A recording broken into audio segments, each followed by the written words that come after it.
Alrighty, welcome back everyone. We just talked about some spring overreactions from the Big 12, got into Iowa State, West Virginia, TCU, UCF, all of the teams that are a little bit on the outside looking in but could make some big time noise in that conference this upcoming year.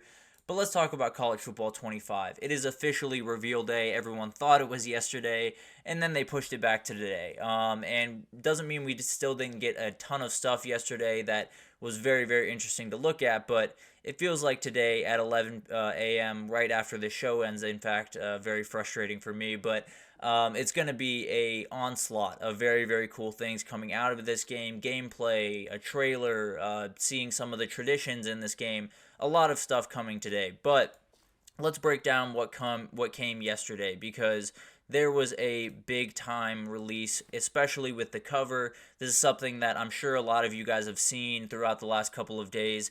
Did get leaked on Twitter, as most things do at this point before they come out. And some people are very upset about this cover. I'll be totally honest with you. More upset than I thought you could be for a video game cover, but here we are.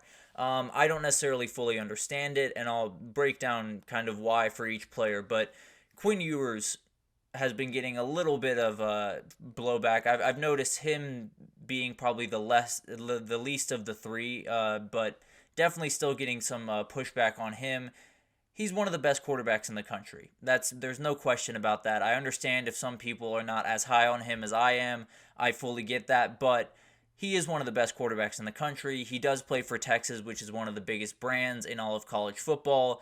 And he had one of the biggest moments a year ago in that win over Bama at Bama. So that one felt like not really that big of a deal. I might have gone Carson Beck over him, but it's splitting hairs. It's one of those things that you really can't go wrong with a lot of the SEC quarterbacks they could have put in there.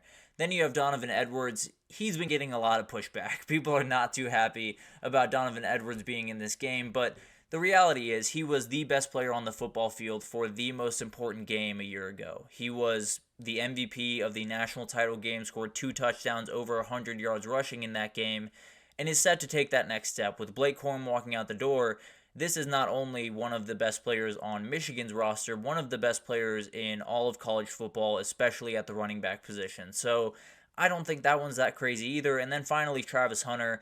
People were just mad about this because it was Colorado and because they weren't the best team in the world. This is one of the best players in the entire country. The stuff he can do on a football field is absolutely insane. I think he's a relatively popular guy. Maybe he's not as popular as I tend to believe, but when a guy goes out there and plays 130 snaps on both sides of the ball and then doesn't bat an eyelash, doesn't act like it bothered him at all, I'm a big fan of that guy. I'll put it that way. I think all of these guys are great choices. I don't necessarily think there was a combo that were going to make people happy, to be totally honest with you. So I don't necessarily worry myself too much with that. And I've said it a bunch of times on here, and I'll say it again. They could have put anything on the cover, and I mean literally anything on the cover, and I was buying it. As long as you had my teams in there, as long as you had the players in there, as long as I was going to be able to do my dynasty mode with the UNLV running Rebels, I have no problem. So it's one of those things that people are going to be mad. That's just kind of the way of the world, but as of right now, I have very little reason to be mad about this cover, or mad about really anything in this game. But let's break down what else came out yesterday, and that was what the versions are going to be and what those versions kind of entail.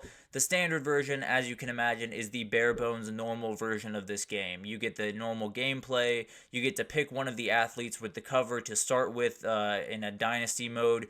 You also get to pick a team in this kind of in the start to the game. You get to pick one of the 134 teams, and you get a player with that as well. So there's a unique player for every team. I don't know if it's active or in the past. I have very little details on that, but sounds like a very, very interesting way to kind of start the gameplay, and that's $70. So definitely the kind of bare bones version. If you're not too concerned about all the frills, that's probably the way you want to go. Then you have the deluxe edition, some other features. You get the game 3 days earlier than everyone else, which is a huge plus. I won't lie about that. Then you have exclusive player and uniform packs. I could care less about that if I'm being totally honest. Just give me the game and let me play.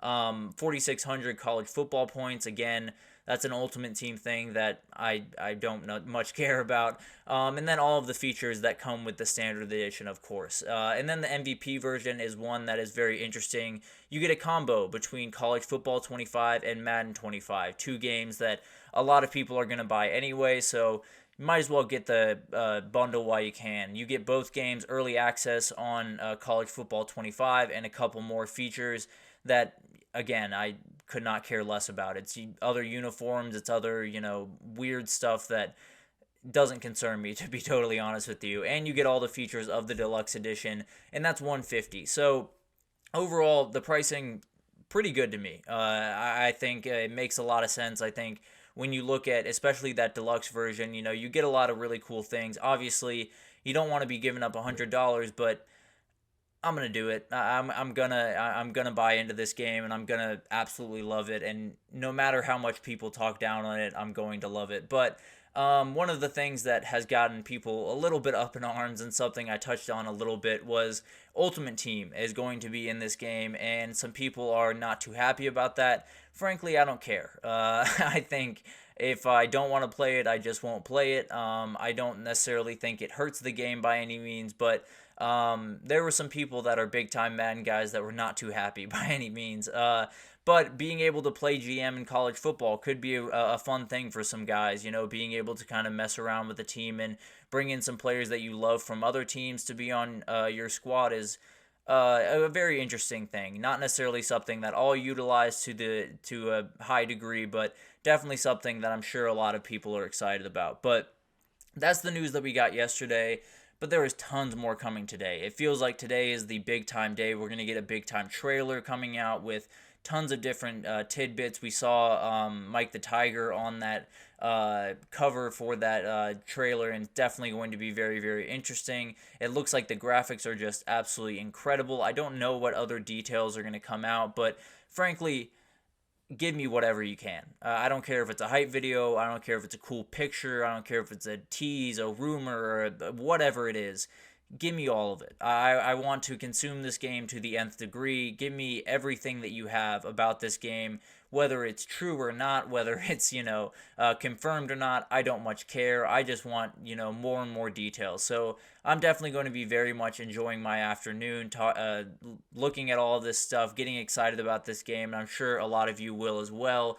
I hope that it's not a Madden reskin. I know that's the biggest worry of everyone, given the way that EA has handled this in the past, but I'm hopeful that it won't be. I'm hopeful that there will be enough stuff different that everyone will be happy, but at the end of the day, even if it is a Madden reskin, I'm right there playing anyway. So it's one of those things that, you prefer not to happen, but they're still going to get my money one way or another. So I hope EA Sports does not hear that, because I don't want that to be the case. But at the end of the day, I'm going to play this game bar none. So we'll revisit this on Monday to kind of give you guys an idea of what was released and how cool it is. If I'm excited about it, if I'm not too excited about it.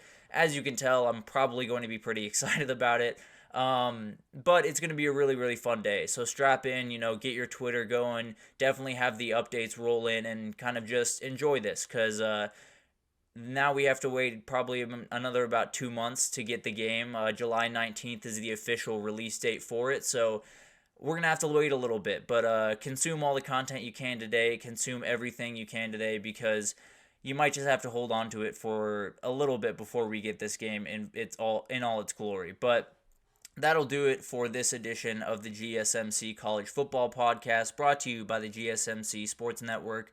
Your support means a lot to us, so please remember to subscribe to the show, leave a positive review. It does make a huge difference. Also, follow us on Facebook, Twitter, TikTok, Instagram, all of the social pages for all of the content and updates you could possibly need. We have incredible people doing work across every single sport you could possibly want over here at GSMC. So come on over, and we have you covered with anything you could possibly need. But thank you once again for listening, and I will see you guys on Monday.